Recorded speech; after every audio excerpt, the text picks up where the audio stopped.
For some reason, no one has been talking about a new film that has just hit the cinema. And this horror movie stars Dan Stevens and Al Pacino. This is a religious exorcism priest horror movie starring Al Pacino, yet they've hidden it. And here are my receipts. This film is only playing at the last session at every single cinema, no matter the chain, around the country. Every single cinema in Australia, I can only find it at the last session for the next 3 days. And it was only released last night. They started at 9:30 last night, and again, are only showing it once a day at this time. I have never seen this before where a movie is only showing at the very last session every single night, and I'm sure a lot of you have not even heard about it. The Ritual, not to be confused with The Ritual or The Ritual or Ritual, is about two priests, one in crisis about his faith and the other one confronting a turbulent past. Here they must work together to overcome their differences to perform a risky exorcism. Honestly,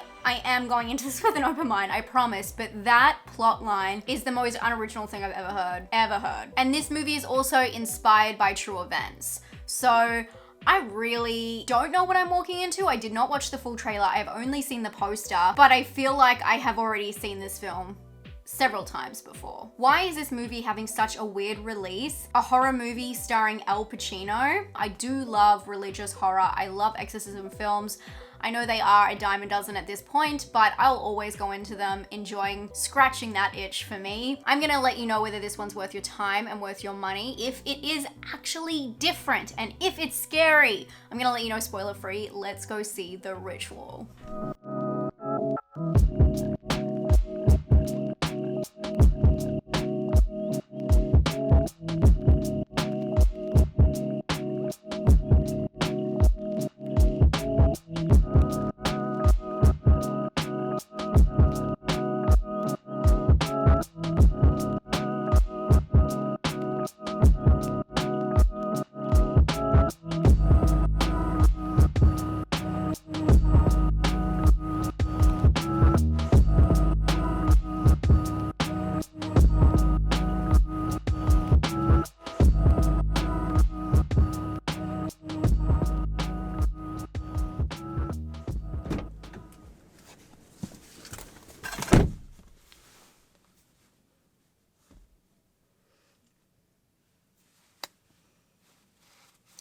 Look, I'll go to the movies and watch basically anything. It's not very often I will regret it because a film is so forgettable, and almost even more so, I feel like it's a disservice to go see this movie in the cinema, which is a wild statement. But let me explain. I do not think that this was made for the big screen. I do not think it helped. That was an absolute nothing burger. Nothing burger. It wasn't even so bad it was good. To be honest, I never thought I would miss seeing Russell Crowe overact in an exorcism film, because that film had the personality of a wet mop, you know? There was just nothing going on at all. So this is meant to be based, and they really ram it down your throat, on the most ever documented exorcism case in America. It's in the 1920s, and I honestly don't think that a lot of that was accurate in the 1920s. It doesn't matter. It does not matter. But it is meant to be a retelling of this famous case. And it is based on a book. I did look this up straight afterwards. This film is more based off or inspired by the book Begone Satan, which is about the true account. And honestly, the way that they kept saying that this is the most documented ever exorcism, I think we've documented it enough, you know? Why then do this movie? Because this movie brought absolutely nothing to the table. And I think that there are several technical reasons why this didn't work, as well as just the story. So it is the really tired trope of the younger, more progressive priest and who's losing or questioning his faith versus the older, more experienced dude in the industry and them kind of facing it off. I will say Al Pacino was fighting hard in this film. He was fighting hard and I don't think he did a bad job. Dan Stevens is another beast. His accent is wild in this movie and I'm not going to say it's his fault. I think that they were trying to accurately portray the people, the real life people it's based on. But this movie opens with the girl who the exorcism is based on just basically coming to the facility. Dan Stevens, it's his facility, so that's how he's kind of tied into this. And she's on the way already. They're telling him, okay, this girl, she needs help, and then it just starts from there. And I can tell you there's nothing that happens in this film you haven't seen 101 times. In fact, it was done in such a strange way that it also missed any interesting or scary elements. They try to include a bit of gore, but the way that this film is shot is honestly hard to watch. It is handheld camera, and I don't have a problem with that. It's not that it's shaky. It's the fact that I believe the vision was to film it like it was almost documented, like it's a mockumentary, but it doesn't make any sense because they have, you know, reverse angles. They have 2 angles of everything basically throughout it. So even though a camera that is handheld is zooming in and following different people as they talk and different interactions, then you cut to another angle of another camera doing it, and it's very tight as well. So a lot of religious films,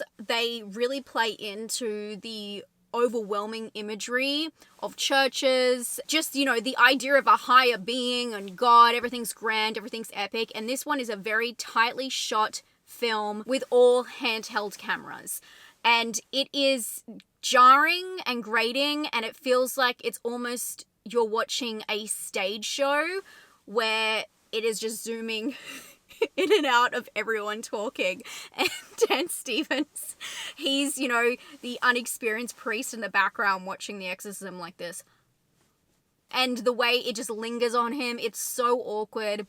It really felt like a stage performance. I felt the actors acting. I'm sure you understand what I'm saying when you're so aware of how this film is being created instead of being sucked in. And it's not even that they were just well-known actors. It was just so bizarre the way it was framed. There was no movie magic involved at all. And that's why I actually think this one is made for a smaller screen, because on a big screen, it is just very awkward. All the pacing is awkward, the interactions are awkward, and the characters are so one-dimensional. But also the setting and the set design, it was so apparent that this was a made set. I was looking at different vines on the background of one shot, trying to figure out if a tree was fake or real. Everything is placed in precise ways, and some of the props are horrendous. They have the equivalent, basically, of like a child's drawing in a horror movie.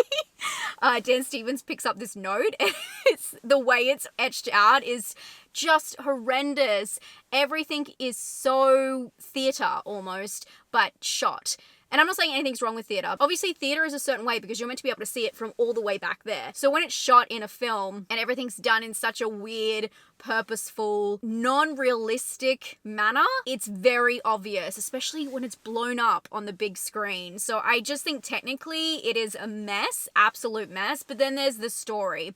So as I said, it starts with her coming to the facility, and this film does what they say you shouldn't do, but I do believe you can break every rule if it's done purposefully and it works. You know, at the end of the day, the edit, it works. And that rule is, whoa, I feel, oh my god, why do scary things keep happening in my videos when I'm talking about horror movies? What this film does is it tells you instead of showing you. So you're meant to show people instead of telling them. Instead of explaining a situation, show them. Exposition in a film. This film does that with prior information that you're meant to know about characters. Instead of, I thought they might do a flashback, and you know, I'm glad they didn't, but the way they couldn't just work certain information into the story so easily, they have to have them explain it and over-explain it. And at the very start of the film, they talk about something that the girl is doing. And they're telling you, oh my god, the scariest thing. She is doing the wildest thing. She's doing this. And you don't see it because I don't think that they can pull it off. So they're continuously telling you things and you're watching a film going, okay, well, this is an exorcism film, so show me. And that happens throughout the whole film. And I guess a spoiler-free example I have of that is Dan Stevens, he finds this other note. It's not connected to the picture I was talking about earlier, but he finds another note and he reads it out loud while he's in a room by himself. And this is the first and only time he does it, and it doesn't make any sense. It's like they couldn't get the right shot on the paper or explain it in any other way, so they literally have him read out a piece of... He goes, oh, da-da-da-da-da. It's so bizarre. And I feel like that carries over to what I was saying about kind of the props and any special effects in this film. They do, you know, the whole exorcism veins and the black eyes and all that good stuff, but they don't even dial it all the way up because they have a lot of trickery around how they do a lot of these effects. A lot of cuts are very obvious before certain things happen, and the way people are situated, the logistics of it, it's so obvious what you're actually seeing. And I mean, I applaud that they're not going the CGI route. There is a little bit, but they're not doing it fully and they're trying to cut around it, but it just feels like a budget cut instead of something that is done quite smart. And as I said, the whole story, it starts with her already being possessed, and let me tell you, it's the most anticlimactic ending of all time. It really does suit the start though. At least they kept it consistent, I have to say that. But there is nothing that this film gives you that maybe the Wikipedia page for the, you know, the real life case wouldn't have. It is so plain Jane dull and just a nothing burger. And I don't mind going to a film and being disappointed because it was so good in some parts and then bad in others, but this is just the worst of the worst when you go in and you're like, that was honestly just a waste of time. I wish it was at least so bad it was funny. I don't mind that. But that was really, it was just a TV movie. It was a Lifetime movie. It felt like I shouldn't have seen it that way. I felt like I was watching a raw film that hasn't fully been edited. They're missing the start and the end and a lot of scenes in between. I actually also read when I was looking up the original case it's based on that Ben Foster was meant to play Dan Stevens' role and he left the production, I guess, during shooting. So there may have been some other things that happened that changed a lot of this, and that would make sense because Al Pacino and Dan Stevens, especially Dan Stevens right now, he is doing a lot in horror, and this is just a very strange production for him. I really feel bad for Al Pacino because he is selling it, and you can see he's selling it, but as the camera is moving around him and we're getting these reverse shots of the zooms and it's so bad, and you could just tell he has no idea how this is going to come out, and that, I guess, is a great example of actors really putting their faith into the director's hands. I normally say make up your own mind, but really, truthfully, if you're gonna watch this one, I think it'll be just as good on the small screen, and that is wild. I never say that. I never ever say that. There's a reason that they're showing it at a certain time. I wonder why they're even showing it. We miss so many good movies here, and then we get that? Huh? Okay, but at least I did my job here. I'm going to give this one a 4 out of 10. I'm going to give it an originality score of a 1 out of 10. This is quite brutal, isn't it? I think I have very fair reasons, and I'm going to give it a scare score of, I'll give it a 4. Honestly, everything about the production broke the spell of it being a film for me, but there was one jump scare that is kind of like a fake out that scared me, so I have to give it a little bit. There is a tiny bit of gore because they were cutting around a lot of it. They weren't showing reveals of certain things that were happening that I felt was quite cheap, so I was very surprised when they did include some gore. I was like, is this just PG or maybe even G, and then just not showing it? I don't know, but they do show a little bit, so very interesting. Or maybe not at all, actually. That's the whole point. But thank you guys so much for coming along. Hopefully you found this helpful. Hopefully me being a little bit brutal and raw was what you needed to know exactly how you would personally feel about it. If you've seen this film, please let me know what you thought. If you liked it, that is totally fine. Please let me know. I would love to hear all your opinions. And don't forget, I covered everything you can watch from the comfort of your own couch here on my What's Coming to Streaming This Month video. Check it out, and I'll talk to you all soon. Stay safe and stay spooky. Bye, friends.